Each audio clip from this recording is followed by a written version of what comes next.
ella la ha ayudado en que ella, Yubicela estuvo en un programa que no tenía que estar y ella la ayudó y ella para poderse graduar ella no iba a tener diploma, nada más le iban a dar un certificado. Y pues ella estaba de que ya no, ya si no le daban, iban a dar su diploma, ella decía que ya no iba a la escuela y yo hablé con la señorita Calendario y ella fue la que pudo sacar adelante a ella. Ella como maestra, sabe cómo ella estaba, es su alumna y ella la sacó adelante con ese programa y le doy muchas gracias a ella por ella, pues va a salir ella más adelante con su diploma y le doy mil gracias a ella de que ella nos ha ayudado mucho. Well, as you know, she comes from a different part of the country. She comes from New York City, which is what we're similarly familiar. We're both in the Spanish field.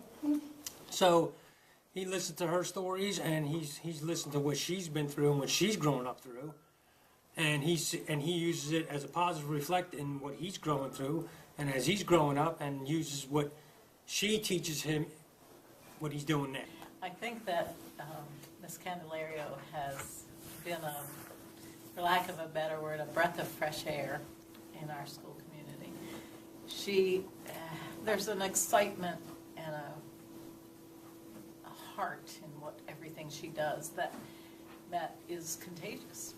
And I'm reminded of some professional development that we were doing at the end of the year last year, and one of the things that she offered was to teach some dance steps to our staff members as part of our ever growing desire to try to learn more and more about other cultures. And she had some of the most unlikely teachers, I think, volunteer to come to that.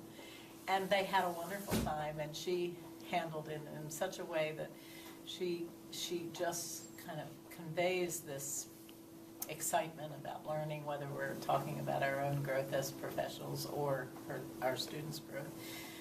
Oh my goodness, I don't know where I would be without Miss Candelario. I constantly am over having her help me with my lessons and lesson planning, and most importantly, Miss Candelario makes things fun. She makes learning fun, and that's something that I think a lot of teachers need to learn how to still do, because given working in a public school with all of the red tape that comes with it and the paperwork and everything else, it's very hard and very easy to get tripped up in a lot of the things that you have to accomplish as a public school teacher. And Ms. Candelario proves that it's still possible to make learning fun even within the confines of all of this. And I couldn't be more grateful for her, for all of her help. There was a point, and she doesn't actually know this, but there was a point at the beginning of the year, and I couldn't lesson plan if I didn't have her help.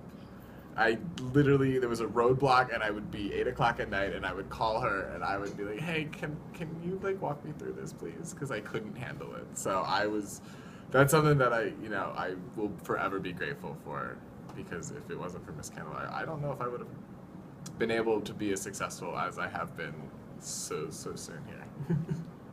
I feel like Miss Candelario has always been a key person, and it's as simple as her body language, the way she presents herself, the fact that I have, in my days of knowing her, I've seen her not have a smile on her face one day, and that was because she was physically ill, and she came and apologized to me for being physically ill and that she wasn't able to give what she needed to her students.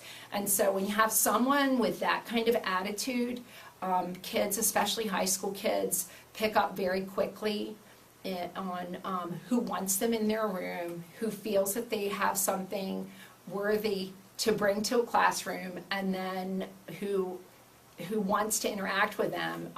I would go so far as telling you that Ms. Candelario does not have classroom management problems. She does not have problems with kids getting to her class, because the kids know that she wants them in her classroom. And for those reasons, and then the classroom planning, the wonderful things that she does in the room that are sometimes out of the box and that are fun and that take more energy, but the kids know that they have a purpose. I think the long-term impact Ms. Candelario will have on her students is going to be the fact that she's genuine. And what I mean about being genuine is that she is ingenuitive, but she has a way to empathize with our student population because of her personal experiences through her upbringing. So I think she has a natural knack to make that parallelism between learning and applying it to real life situations. For the community at large, the greater Seaford community, she has been the driving force behind, first of all, a collaboration between 4 different large organizations here in Western Sussex. We have the YMCA bringing down the program. The Western Sussex Boys and Girls Club is involved. Of course, our coalition and the Seaford School District. So that alone is huge, to be able to bring those organizations together for the greater good of the kids. But also, she is doing what we as educators or we as community members should strive to do, which is to create an opportunity for kids to develop holistically. I want them to love Spanish.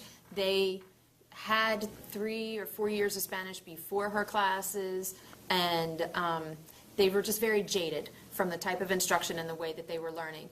And Ms. Candelario made it so innovative and so creative and so exciting, and yet she took the language and connected it to what's going on in contemporary society. And she gave activities where they were involving themselves into the community and they were involving themselves into contemporary news, but while using Spanish. Everything was current and contemporary. They're excited to go to her class. They're excited to do her work. I see them working on her projects all the time. They're excited. They're using the language. I have a Guatemalan cousin, and the kids talk to him all the time, and I actually hear them conversing in Spanish, where before they were, not doing it.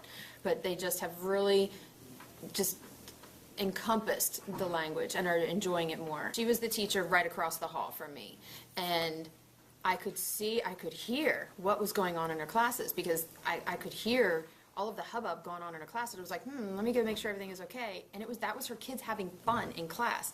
And then I'd hear them in the hall. They were doing an activity in the hall. And so a lot of times I would take my kids over so that we could watch. And then eventually we just really started talking, because we had the same students. So then we started coordinating assignments together, so that an assignment that they could start in one class, they could then work on in her class, or they could do the assignment in English in my class and do it in Spanish in her class. So we tried to do a lot of collaboration together. We are blessed to have her. We are fortunate to have her. I was really worried that when her Teach for America contract here ended, that she would leave and go back to New York or whatever. I'm thrilled to find out that she's at least committed to another year. I'm really hoping that she never leaves here unless she's figured out a way to clone herself to have another replacement here, because she is truly, truly the type of teacher and the type of person that this high school needs.